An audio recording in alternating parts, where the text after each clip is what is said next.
नमस्कार। आज बात करते हैं एक बहुत ही ज़रूरी टॉपिक पर, हमारी जिम्मेदारियों पर।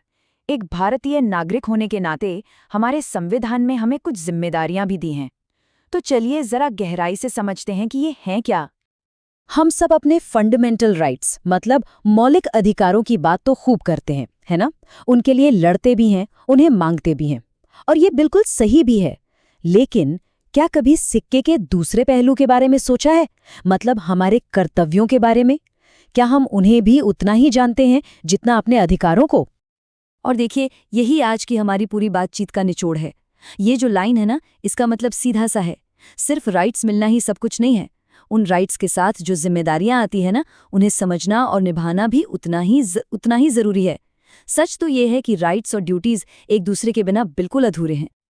अच्छा, यहाँ एक बहुत ही इंटरेस्टिंग बात है। पता है, ये जो फंडामेंटल ड्यूटीज़ हैं, ये हमेशा से हमारे संविधान का हिस्सा नहीं थी। जी हाँ, इनको बाद में जोड़ा गया था। तो चलिए इसकी कहानी समझते हैं कि ये कब और कैसे हमारे संविधान में शामिल हुई। तो देखिए, कहानी कुछ ऐसी है।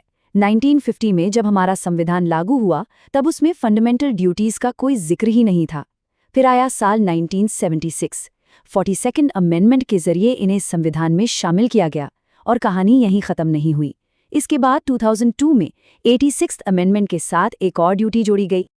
तो सवाल उठता है कि अगर संविधान में इन्हें ढूंढना हो तो कहाँ मिलेंगे? तो इसका पता है पार्ट 4A, आर्टिकल 51A। आप कह सकते हैं कि ये हमारी जिम्मेदारियों का एक तरह से ऑफिशियल एड्रेस है हमारे संविधान में। और हाँ, इसे याद रखने की एक बड़ी सिंपल सी ट्रिक है। देखिए, पार्ट 4 के बाद आता है 4A, है ना? तो बस इस A को ऐड से जोड़ लीजिए। A मतलब ऐड किया गया। ये छोटी सी बात हमेशा याद दिलाएगी कि ये हिस्सा हमारे संविधान में बाद में जोड़ा गया था, ओरिजिनल नहीं था। तो चलिए अब मुद्दे पर आते हैं। ये 11 ड्यूटीज आखिर हैं क्या? अब 11 चीजें याद रखना थोड़ा मुश्किल लग सकता है, पर घबराने की कोई बात नहीं। हमारे पास इसको याद रखने का भी एक बहुत ही आसान सा तरीका है।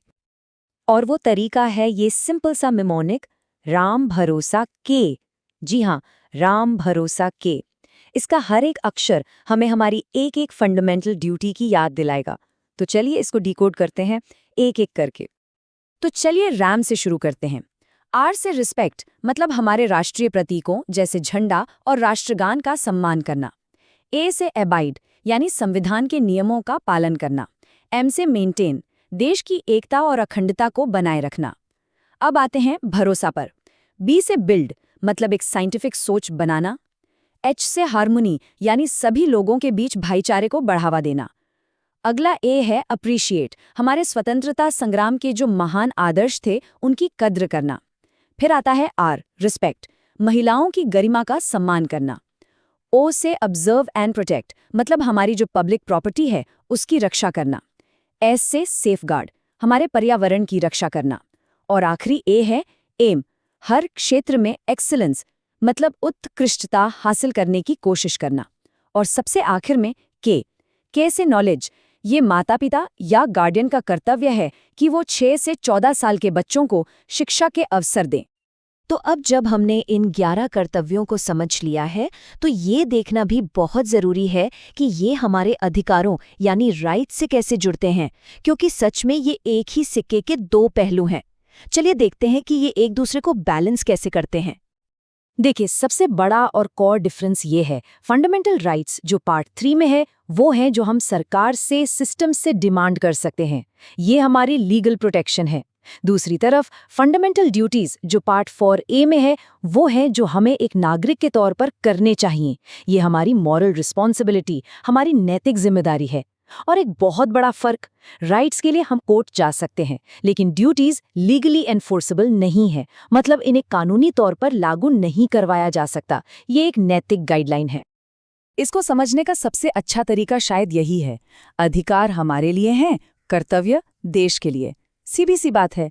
राइट्स हमें एम्पावर करते हैं, हमें ताकत देते हैं, और ड्यूटीज हमें याद दिलाती हैं कि देश के प्रति हमारी भी कुछ जिम्मेदारी है।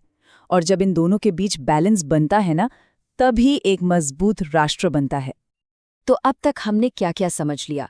हमने देखा कि ये ड्यूटीज कहाँ से आईं, ये हैं क्या, और ये हमारे राइट्स से अलग कैसे हैं। तो चलिए अब इन सारी बातों को समेटते हैं और देखते हैं कि एक नागरिक के तौर पर हमारी भूमिका क्या बनती है। तो चलिए आज की बातचीत के की टेकअवेज पर नजर डालते हैं। पहली बात, फंडामेंटल ड्यूटीज संविधान के पार्ट 4A आर्टिकल 51A में मिलेंगी। दूसरी, इन्हें 1976 में हमारे राइट्स को बैलेंस करने के लिए जोड़ा गया था। तीसरी, ये कुल 11 ड्यूटीज हैं जो हमारे लिए एक मॉरल कंपस, एक नैतिक दिशा सूचक की तरह काम करती हैं। और सबसे ज़रूरी बात, ये हमें याद दिलाती हैं कि सिटीजनशिप, नागरिकता, सिर्फ एक प्रिविलेज नहीं बल्कि एक जिम्मेदारी भी है। तो जाते जाते एक सवाल, ये जो 11 ड्यूटीज हैं, इनमें से वो कौन सी एक ड्यूटी है जिसमें हमारे देश का भविष्य बदलने की सबसे ज्यादा ताकत है? कौन सी एक ड्यूटी है जिसे अगर हर नागरिक गंभीरता से निभाए तो सबसे बड़ा बदलाव आ सकता है? इस पर जरूर सोचिएगा।